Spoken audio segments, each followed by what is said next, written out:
Embrace Pronoia. I'm sure you've noticed this in your life. You buy a car and suddenly you start seeing that car everywhere. I used to think because I made this particular brand of car my own, my mind started to make associations with similar car brands that I was not aware of before, even though they were there the whole time. But now I'm coming to believe something deeper about this interesting phenomenon.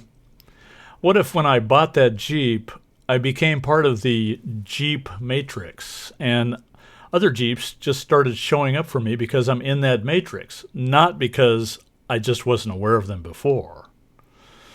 This type of manifestation has been called pronoia, the awareness that the universe is conspiring in your favor, a term coined by consciousness pioneer John Perry Barlow of the Grateful Dead. Simply put, you ask for something with the conviction that the universe has got your back, and it, sometimes miraculously, shows up. It's also interesting to apply this awareness to what is snarkily referred to as the placebo effect.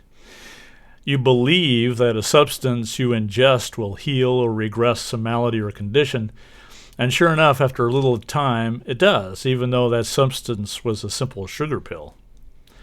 The opposite can also be true. You believe a medical treatment will harm you, and it does, but not because the treatment was actually harmful. It's because of your belief. This has been called the nocebo effect. In fact, the placebo effect is so well documented, scientists try to short-circuit it by conducting double-blind trials for new drugs in an attempt to isolate the actual effects of the drugs from a person's beliefs about what it's doing to their body. I would ask, which is more powerful, the person's belief or the drug? Isn't this just another form of pronoia? The universe is rearranging to your beliefs, causing the body to be harmed or healed. When applied to the universe of nutritional supplements and herbology, it's easy to see a huge complication here. If your beliefs are just as strong or stronger than any supplement you take, 1, why take the supplement or medicine? And 2, what do you actually believe? Are you a believer at first, but then lose that belief so the supplements start to do nothing? Or are you convinced nothing will work and you take the supplements or medicine just to prove yourself right? So much confusion and frustration is caused by this, and it is in no small part helped along by marketing and the physical sciences. For example, a certain supplement is known to contain a certain property, say ginsenosides. Ginsenosides are shown by science to positively affect overall vitality and immunity. Because you believe in the science and you also observe a lack of vitality in your body, you use the supplements with ginsenosides in them to heal or resolve your lack of vitality. As long as it's as simple as that, your chances of improvement are probably pretty good. But what if one morning you wake up and you feel worse? You start to believe that perhaps the ginsenosides don't actually work, and soon, because of no result, you stop taking the supplement. You then start searching out other alternatives and find something else that science says relieves your lack of vitality. This time you feel better. Now this is the answer. And from now on, when you have a lack of vitality, you medicate with this substance. What if healing and health have really nothing to do with what supplements you take or even what diet you consume?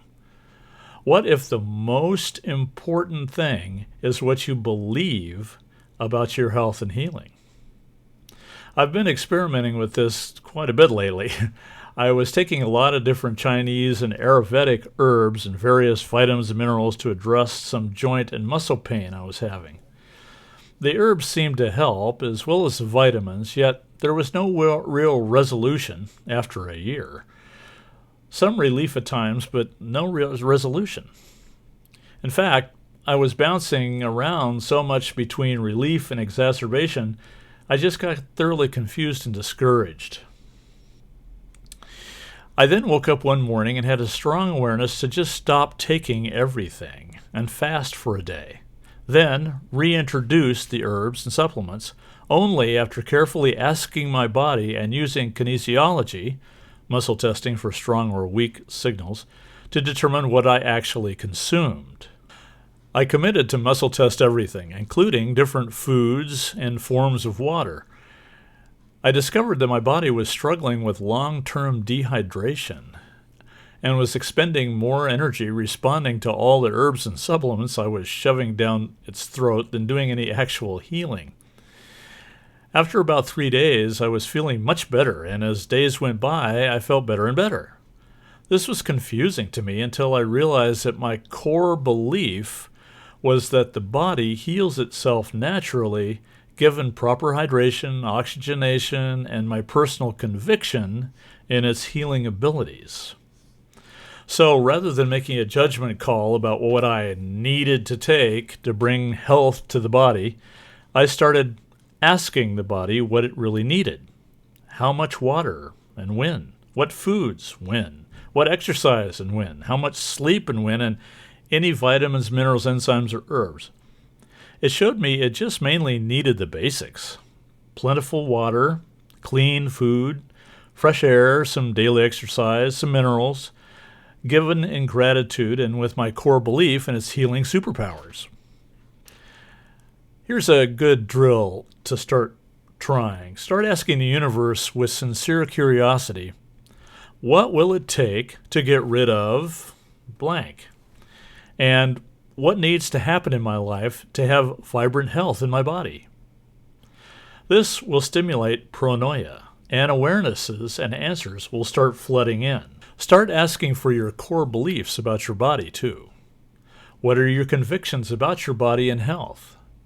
By discovering and validating these, or changing them, you can escape from the placebo-nocebo rabbit hole and allow the universe to simply work in your body's favor. Embrace pronoia. You have been listening to This Quantum Life by Boyd Martin. Brought to you by the Quantum Health Newsletter from Pure Energy RX. www.pureenergyrx.com.